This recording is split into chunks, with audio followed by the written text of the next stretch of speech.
afternoon. My name's Mackenzie. I'm from Allendale High School. I'm Hannah. I'm from Allendale High School. I'm Micah. I'm from Hudsonville High School. I'm Maya. I'm from Jefferson High School. I'm Abby. I'm a freshman at Hudsonville High School. I'm Tess. I'm from Allendale High School. I'm Ashley. I'm from Allendale High School. I'm Taylor. I'm from Allendale High School. I'm Tim. I'm from Hudsonville High School. Our driving question is, what does our community want and need from the local library? Now, Taylor will explain a little bit about our last 8 weeks. We went through several different brainstorming strategies in order to come up with a vast amount of ideas. And then we also sent out a survey that went to like a variety of different people and stuff. So we can get like different opinions and all that for the library. And then we also we came up with a select amount of ideas for them to be the best one for this plan. A new chapter. Read, refresh, and reimagine. Our solution is split into multiple parts, and there's 2 parts. And so one of the parts can be implemented relatively quickly and with a little amount of money, and then the second part would be able to be implemented after the library receives its funding. And these are our plans for now. Reorganize and update the library, work on a PR and marketing team for the library, a community involvement, and maybe involve some volunteers. So reorganizing and re-updating the library. Within the first 2 to 4 weeks, we created a survey asking questions to patrons, teachers, and students about what they thought about the library. And we distribute them via email and QR codes. And as a result, we came up with 119 responses. Community members would prefer that the library have a more homey and modern type of library.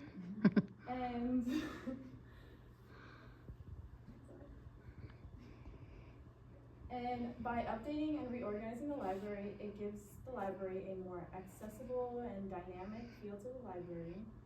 It's easier for people of all ages and all abilities to find their types of books and look around and browse for books they may like. And people love new and fresh. Thank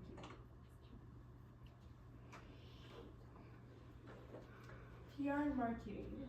Our solution was to assemble a PR team. We need this because the library doesn't have much presence on social media, and you mentioned that you might be too busy to manage it yourselves. So our solution was to contact GPSU professors and hope to see if they'd be willing to set up an internship here so that the students would help market your library as part of their schooling. Another one could be to get volunteers and have them manage your social media accounts, and the person who manages it would rotate depending on who's volunteering. Of course, we're going to talk more about this on a different slide. The goal is to advertise events, books, and clubs that are going on in the library. I know you guys have those little posters around talking about the different events that are going to be happening.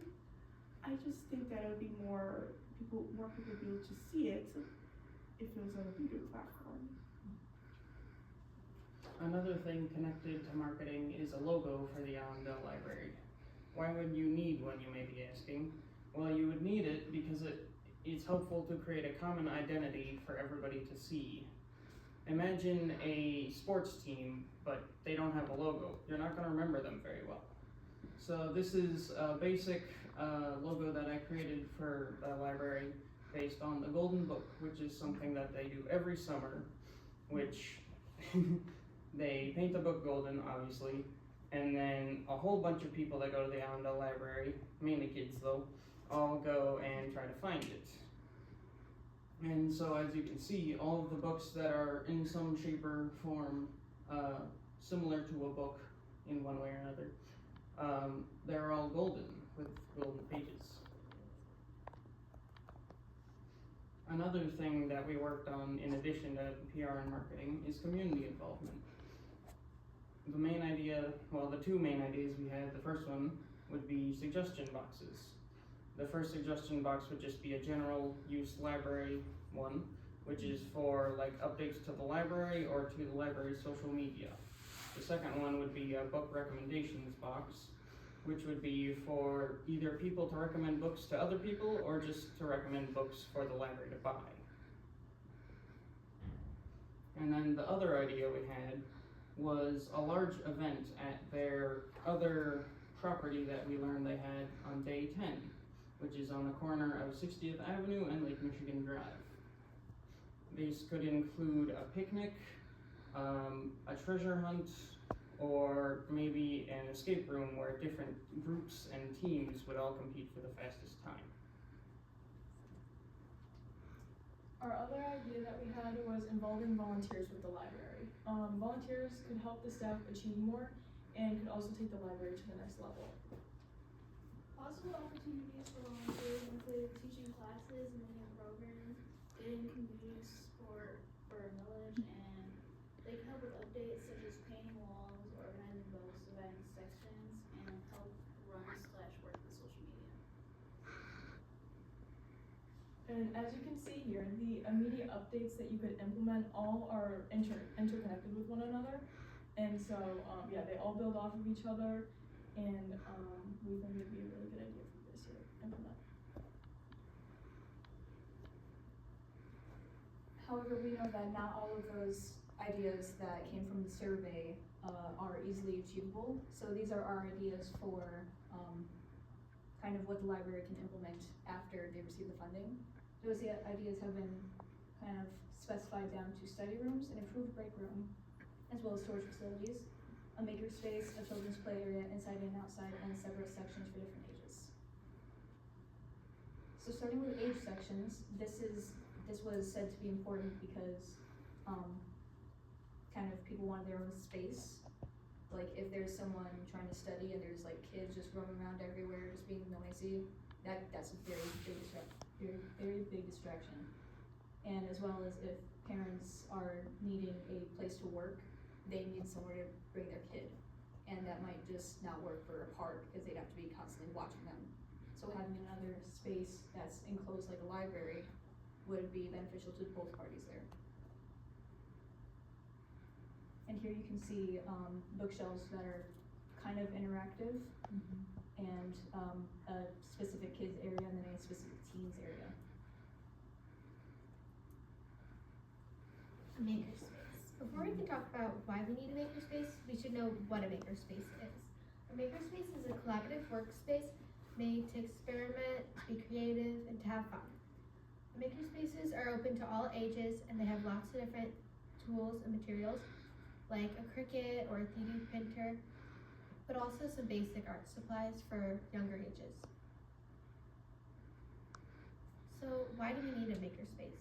A makerspace provides hands-on learning experiences, and it also promotes diversity, but also encourages equality. Some people aren't able to afford big machines or just don't have the space for it, and if we had a makerspace in the library, it'd be a great way to have the community involved. Another thing that we commonly saw in the survey, which kind of connects to the age sections, is they weren't able to focus.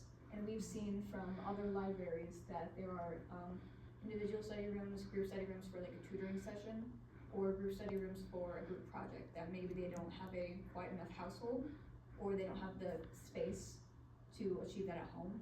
So having a kind of neutral space where they can just rent out a space and be able to work in there quietly would be beneficial to the community. And then here is 2 examples of individual rooms and then a group setting. So we noticed you guys have an indoor play space, but it's kind of small for kids. And if you haven't noticed around Allendale, they don't really have any indoor play spaces. We have a couple outdoor playgrounds, but we don't really have anything indoors. So what would our indoor play space include?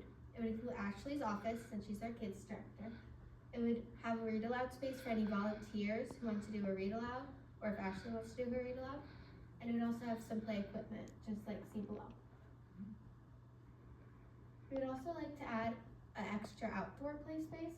It could help bring lots of people to the library during the summer, so kids could play and hang out where adults could probably grab a book to hang out. It would include a small playground, a sitting area for adults, like picnic tables so people could meet up here and have lunch, and then also a shaded area because it can get really hot during the summer. Break rooms. I don't think you guys really have a break room here, and a break room is a neutral space for a employee to go if they're feeling overwhelmed, like if there's that one customer that needs, or one patron that needs just a little bit more help and they're a little frustrating to work with. They don't want to carry over that irritation to someone else. So a break room would be just somewhere that they can step away and that the patrons won't know that they're just trying to take a step back, but they'll still be able to take that step back. This should include a refrigerator, microwave, sink, and cabinets as storage space, just so they can stay there as long as they need to, so they don't have to rush into interacting with people. Laminate or shiny flooring to kind of make it appear more welcoming to come inside, to just stay for a little while. Not too long, but a little while. And a table to sit at, so if they're having a hard day, they can just take a seat and then get back to work when they need to.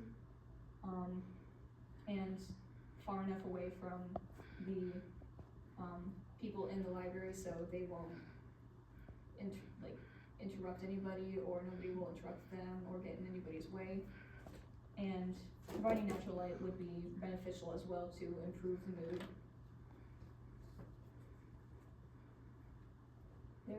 There's also the problem of storage, which storage facilities should be in one central area where everyone can go and grab exactly what they need instead of being in separate offices like I hear it is currently. I believe that could be a bit difficult if someone's not there. Someone will have to find the key to that room and they'll just be digging through.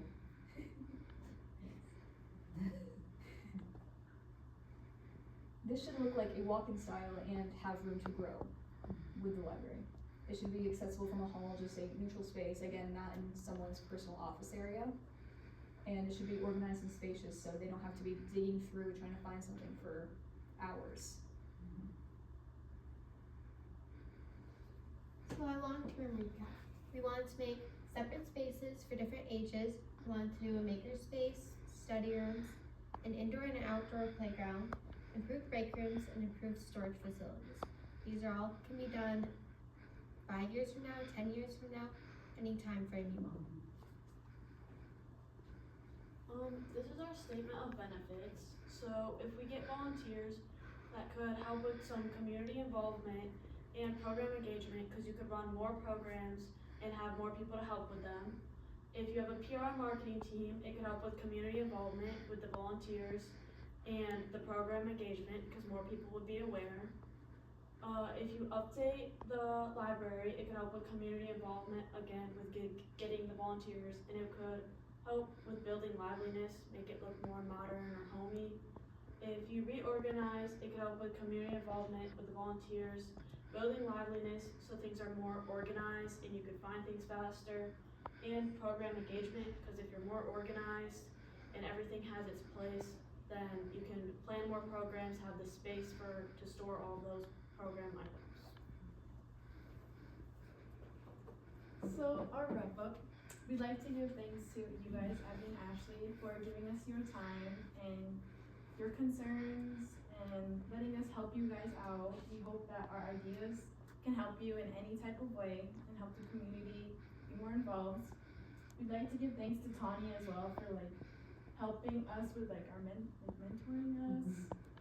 And we'd like to give a special thanks to Miss Daly and Miss Chatton for assisting us throughout this program and directing us through and helping us out. So thank you. Any questions? First,